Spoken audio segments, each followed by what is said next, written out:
Good morning everyone, কেমন আছো সকলে? আশা করছি সকলে তোমরা ভীষণই ভালো আছো। আমরাও মোটামুটি সবাই ভালো আছি। ওই তো এখন ঘড়িতে প্রায় বাজে 8টা। এখন থেকেই তোমাদের সবাইকে সাথে নিয়ে আজকে ব্লগটা স্টার্ট করলাম। আশা করছি তোমাদের আজকে ব্লগটা দেখতে খুব ভালো লাগবে। শ্রাবণ মাসের সোমবার বলে কথা, সকাল সকাল সবাই কিন্তু চেষ্টা করে সকাল সকাল কার আগে কে পুজো দিতে পারে।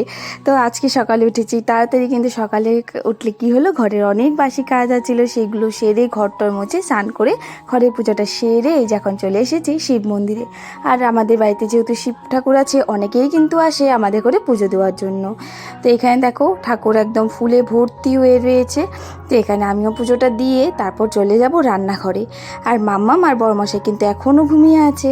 আর কালকে না বড়মশাই গিয়েছিল বলে বমে, মানে আমাদের এখানে বেকিতে কিন্তু রাত্রি 12টার আগের থেকেই সবাই যায়, ওখানে জল ঠল ঢালে, ভোলে বাবার অনেক কীর্তন হয়।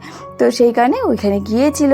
এবার যেহেতু বলে বম যেতে মানে বাবাধাম যেতে পারিনি, সেই কারণে মনটা একটু খারাপ। তো তার জন্য বললো কালকে যে আমি যাবো, বললাম ঠিক আছে যাও।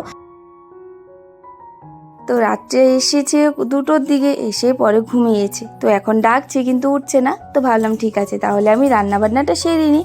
তো আজকে সকাল সকাল মানে কয়েকদিন থেকেই সকাল সকালই তো রান্নাবান্না সেরে নিচ্ছি, যাতে পরে গিয়ে আর রান্না করতে না হয়। আজকে রান্না করছি হলি পনির রসা, আর হলো এখানে সাম্বার ডাল করেছি।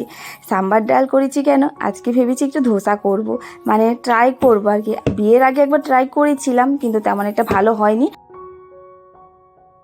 তো এইখানে দেখো আমার রান্নাটা হওয়ার পর মাম্মামও ঘুম থেকে উঠে পড়েছিল। তো এই যে এখন কোলে করে নিয়ে এসেছি কলপারে। মাম্মাম কয়েকদিন থেকে বায়না ধরে এখন আর ব্রাশ করতে চায় না। যখন নতুন ব্রাশ একটা এনে দিয়েছিলাম তখন না খুব সুন্দর নিজে নিজে ব্রাশ করতো, কিন্তু এই দেখো ব্রাশ এখন তো করতেই চায় না, খুব বায়না করে যে না করবো না করবো না। একটু জোর করার পর তখন করে নেয়। তারপর ভালো করে এই যে মুখটা ধুয়ে দিলাম, মুখটা ধুয়ে ওকে আবার ভেবেছি আজকে স্নান করিয়ে দেবো, কারণ আজকে হলো সোমবার। তো ওকে তো আবার পুজো দিতে হবে। তো আরেক সোমবারেও কিন্তু মাম্মাম পুজো দিয়েছে সকাল সকাল উঠিয়ে স্নান টান করে। আজকেও মাম্মামকে বলেছি মাম্মাম তুমি পুজো দিবে, বললো হ্যাঁ দেবো। তো এই যে দেখো ঘুম থেকে উঠে তো আর ঘুম ছাড়তেই চায় না। তো এই যে তারপর একটু জল নিয়ে আসলাম, বললাম তুমি জলটা হাত দিয়ে খাও, তাও বায়না করছে যে না খাবে না। তারপর বললাম দাঁড়াও আমি দেখে আসি পুলিশ আসছে কিনা। এটা বলে কখনো কখনো ওকে কিন্তু নিজে নিজে খাওয়ানোর চেষ্টা করি। তো এই যে দেখো বলেছি না, বলার সাথে সাথেই দেখো নিজে নিজেই খাচ্ছে। মাম্মামকে জলটা খাওয়ানোর পর ওকে স্নান করিয়ে দিয়েছিলাম, আর এর মধ্যে ওর বাবাও স্নান করে চলে এসেছিল। তো এই দেখো দুজন মিলে এখন ভোলে বাবাকে জল ঢালছে। আর আজকে সোমবার বলেই দেখো সবাই কিন্তু এসেছিল জল ঢালার জন্য। একদম দেখো ঠাকুরটা না বেলপাতায় আর ফুলে একদম ভরে রয়েছে। তো ওখানে ওরা পুজো দিচ্ছিল, আমিও চলে এসেছিলাম রান্নাঘরে। এসে আগে রান্নাটা বসিয়ে দিয়েছি, মানে রান্নাটা হয়ে গেছিলো, ধোসাটা বানানো আগে স্টার্ট করেছিলাম। তো এখানে দেখো বড়মশাইকে আর মামামকে দিয়ে দিলাম, এখন ওরা বসে বসে ধোসাটা খাচ্ছে। সত্যি কথা বলতে দুটো মানে মাঝখানে হয়েছে, তেমন একটা ভালো হয়নি আর তেমন একটা খারাপও হয়নি।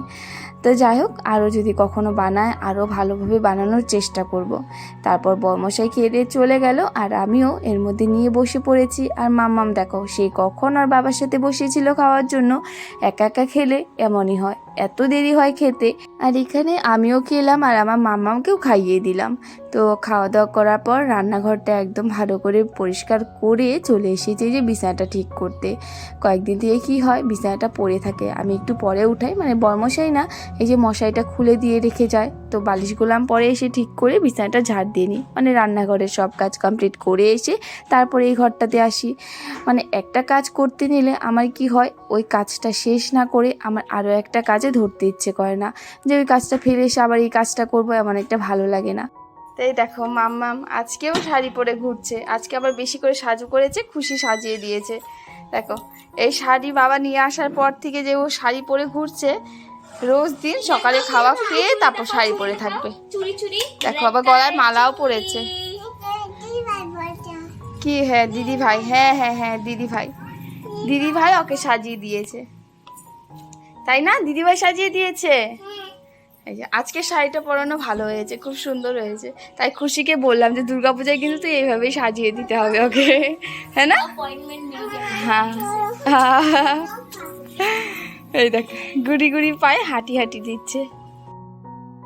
আর আজকে এত গরম দিয়েছে, মাম্মারও প্রচণ্ড গরম লাগছে, কিন্তু এই যে দেখো শাড়িটা তাও খুলবে না।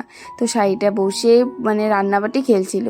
আর আমি বললাম ঠিক আছে তাহলে তুমি খেলতে থাকো। আর এখানে আমার কয়েকটা কাপড় জমেছিল, মাম্মাম তো খেলা করছিল, তো ভাবলাম কাপড়গুলো জমে আছে, কালকে সকালে আর কী ধোবো, আজকেই ধুয়ে ফেলি, কালকের জন্য আর রেখে দেবো না।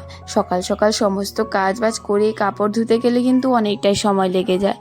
এখন তো বসেই থাকবো, তেমন একটা কাজ নেই এখন, তো ভাবলাম যে না এখনই কাজটা করে নিই।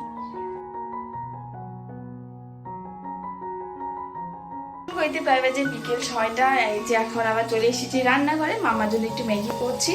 আর বিকেলবেলা দেখি একটু একটু করে বৃষ্টি শুরু হয়ে গেছে আর মেঘলা মেঘলা পড়ে আসছে। মামাকেও খাইয়ে দিয়ে তারপর ঘুম পাড়িয়ে দিয়েছিলাম, আমিও তারপর খেয়ে দিয়ে শুয়েছিলাম। তারপর এই যে এখন উঠে সন্ধ্যাটা দিলাম, দিয়ে এই যে এখন রান্নাঘরে এসেছি। মাম্মাম বলে ম্যাগি খাবে, তার জন্য ম্যাগি করছে। আর দেখো ম্যাগির জন্য দাঁড়িয়ে আছে কোথায়, তো এই দেখো মাম্মাম ম্যাগির জন্য দাঁড়িয়ে আছে এখানে। আর তিলক কেটেছে, দেখাও, এই দেখো মাম্মাম তিলক কেটেছে। ম্যাগি খাবে? ভালোবাসো ম্যাগি?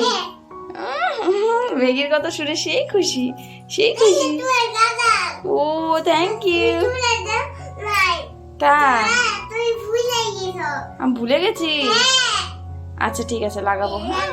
হ্যাঁ আচ্ছা, তোমার ম্যাগিটা বানিয়ে নি, পরে লাগাবো, রেখে আসো। ঠিক আছে, আজকে ব্লগটা কিন্তু এখানে এন্ড করছি। তোমাদের আজকে ব্লগটা কেমন লেগেছে কমেন্ট করে বলো। আর যদি আমার ভিডিও ভালো লেগে থাকে একটু পাশে থেকো। বাই।